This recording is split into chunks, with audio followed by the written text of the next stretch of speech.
Hello everyone, সবাইকে স্বাগতম CSS positioning টিউটোরিয়ালের আরেকটি পর্বে। গত পর্বতে আমরা দেখেছিলাম যে মূলত আমরা একটা জিনিসকে ফ্লোট করছিলাম, সেটা লেফট এবং রাইটে, এবং দেখলাম যদি এর নিচে কোনো একটা এলিমেন্ট থাকে তাহলে কি হচ্ছে, আমাদের ফ্লোটটা লেফট অথবা রাইটে করার কারণে আমাদের নিচের এলিমেন্টটা এদের মাঝখানে চলে আসতেছে। এই জন্য আমরা কী করেছিলাম, আমরা মূলত প্যারেন্টটাকে আমরা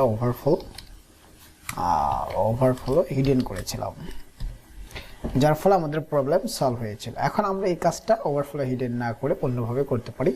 আজকে আমি সেটা দেখাবো। সেটা কীভাবে করতে পারি আমরা, এর জন্য আমাদের যে প্যারেন্ট এলিমেন্ট রয়েছে, আমরা এই প্যারেন্ট এলিমেন্টের একটা সুডো ক্লাস নেব।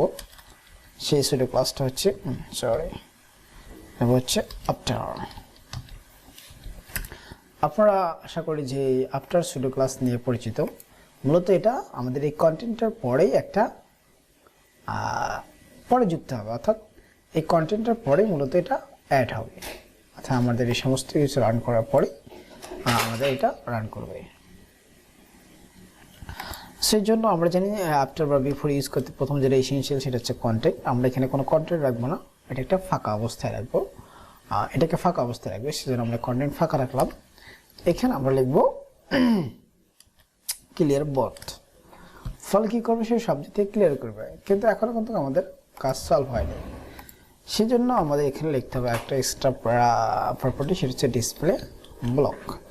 এখন যদি আমরা এটা লিখি তাহলে দেখুন আমাদের আগে যে আমরা ওভারফ্লো হিডেন দিয়ে যে প্রবলেমটা সলভ হয়েছিল, ঠিক আমাদের এখন ওভারফ্লো হিডেন ছাড়াও আমাদের এই অংশটুকু দ্বারা আমাদের কাজটা সলভ হয়েছে।